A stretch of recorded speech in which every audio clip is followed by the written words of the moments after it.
그때 나는 대학생이었고 기숙사에서 생활할 때였었다. 우리 그룹은 저녁 식사를 마치고 밖으로 나가 매점을 갈까 했지만 비바람이 심하게 불어 그냥 기숙사로 돌아오게 됐다. 방에 들어오자마자 룸메이트 친구들은 각자의 할 일들을 하기 시작했다. 침대에 누워 책을 읽는 녀석, 책상에 앉아 PC를 하는 녀석, 그리고 밥을 먹자마자 드러누워 자는 녀석까지 다양했다. 그렇게 각자 할 일을 하고 있던 도중 갑작스러운 정전이 일어나며 모든 전기가 나가버렸다. 충전하던 휴대폰 배터리 충전도 멈췄고 방의 모든 전기들이 나가 방 안은 어둠 그 자체였었다. 이윽고 복도에서 사관님과 기숙사에서 아르바이트를 하는 선배가 정전이라며 조금만 기다리라는 외침이 들려왔다. 우리들은 기숙사 방 안에서 핸드폰 불빛에 의지한 채 친구 녀석들에게 전기가 들어올 때까지 서로가 아는 무서운 이야기를 하자고 제안을 했다.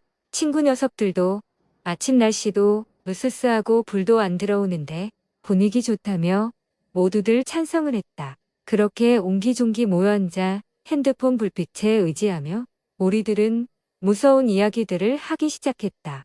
그러면서 룸메이트인 정규가 아는 친한형 A의 이야기라며 이야기를 하기 시작했다. 우리들은 정규의 이야기에 집중을 하기 시작했고 이윽고 이야기가 시작되었다.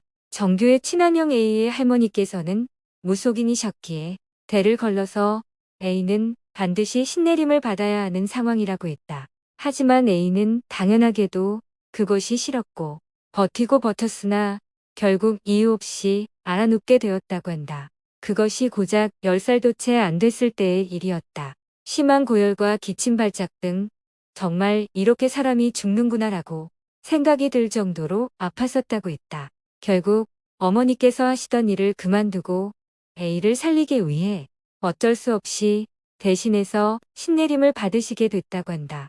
그렇게 A는 며칠을 더 앓다가 언제 그랬냐는 듯 미스테리한 증상들이 말끔하게 사라졌다고 한다.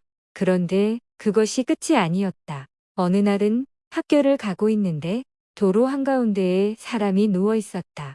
A는 위험해 보이는 사람에게 다가갔고 그곳에는 괴이한 것이 머리와 팔다리가 없는 채로 꿈틀거리고 있었다.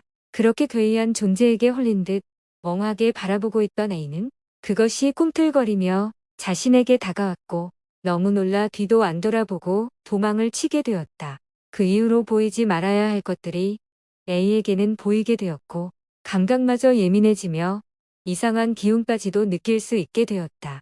특정 지역이나 횡단보도에서 서 있을 때 도로 멀리서부터 안 좋은 기운을 느끼면서 사고가 날 것 같은 기분을 느끼면 여지없이 사고가 나고 있다고 한다.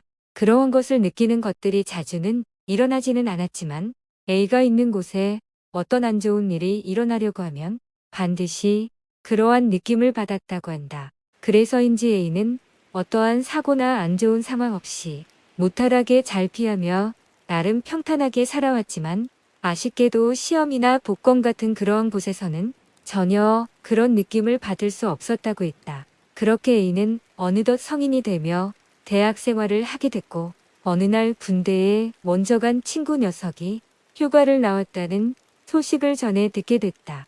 초등학생 시절부터 절친한 친구였었던 B와 K.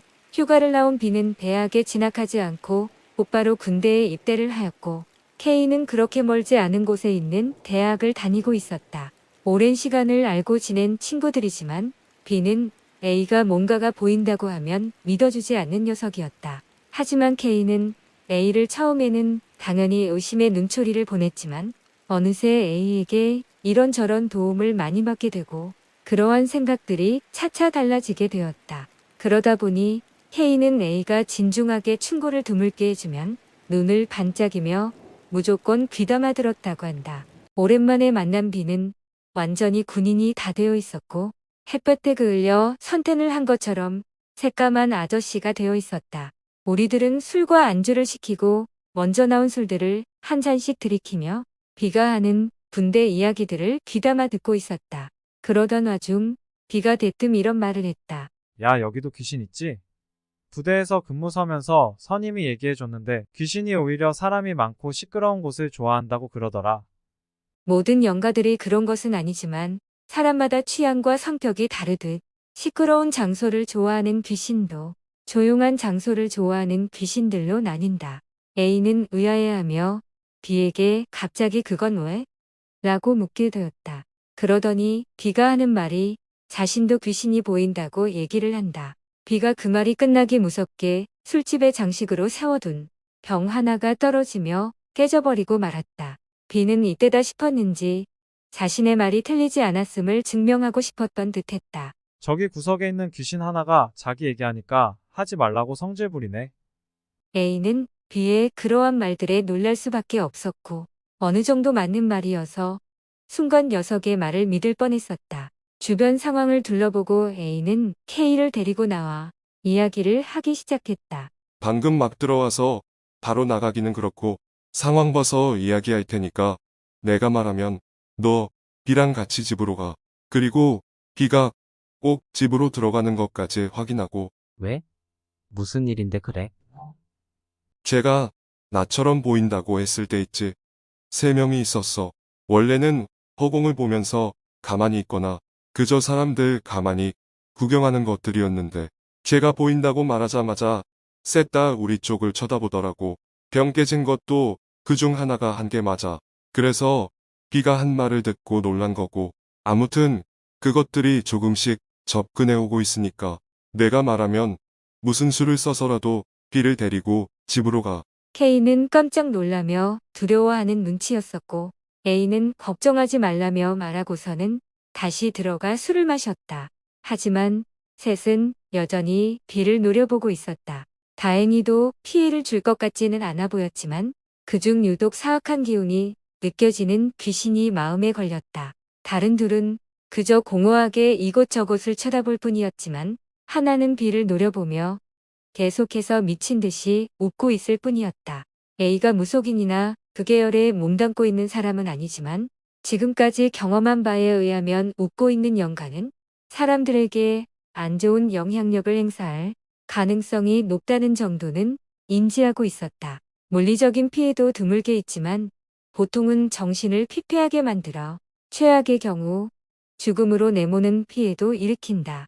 그렇게 타깃이 되면 그냥은 끝나지 않는 경우가 허다하고 사람이 살아갈 수 없는 지경에까지 몰아넣는 상황도 발생하고 만다.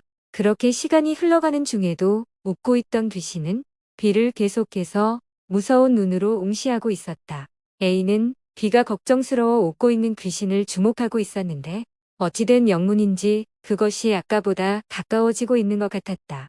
A는 차분하게 K에게 슬슬 신호를 주려 생각하고 있었지만 그때였다. 정말이지 순간 이동이라도 한 듯 순식간에 그것이 B의 앞으로 왔다. 그것은 B의 얼굴 앞에서 자신의 얼굴을 들이밀며 정말 자신이 보이는지 마치 시험을 해보는 듯했다. 그 순간 B가 눈앞에 벌레를 쫓는 것처럼 허공에 손을 한번 휘저었다. B가 그러한 행동을 하자마자 A는 곧바로 K에게 신호를 주었고 K는 다짜고짜 B에게 나오라며 팔을 잡아 끌어 밖으로 나가게 됐다. 하지만 웃고 있던 귀신은 B를 따라갔고 K에게 B가 꼭 집에 들어가는 것을 확인하라고 당부 메시지를 보냈다. 그리고 곧바로 어머니에게 연락을 하여 B의 상황을 이야기를 했고 지금 바로 찾으러 갈 테니 부적을 써달라 부탁을 했다. 그렇게 어머니가 계신 본가를 버스를 타고 이동하던 도중 K에게서 메시지가 왔다. 야, B가 계속 무슨 일이냐고 또 귀신 타령이냐고 그러면서 우리 싸웠는데 B가 이제는 우리 다시는 안 볼 거라며 혼자 가버렸다. 어떻게 해야 돼? A는 어쩔 수 없다 말을 했고 버스에서 내려 다시 집으로 돌아가게 됐고 B는 그 후로 더 이상 우리들에게 연락을 하지 않았다. 하지만 시일이 흘러 B는 결과적으로 군생활 잘해오다가 갑자기 관심병사로 낙인 찍히고 의가사 제대 후 정신병원에 입원했다는 소식을 전해 듣게 되었다. B가 K에게 우리들을 더 이상 만나지 않겠다는 말들이 결국엔 현실이 되어버렸고 나는 그것이 우연이라고 생각하지 않는다. 그저 한순간 분위기에 휩쓸려 장난으로라도 절대로 보인다라는 말은 하지 말아야 한다. 이야기가 무섭고 재미있으셨다면 구독, 좋아요 부탁드려요. 시청해 주셔서 감사합니다.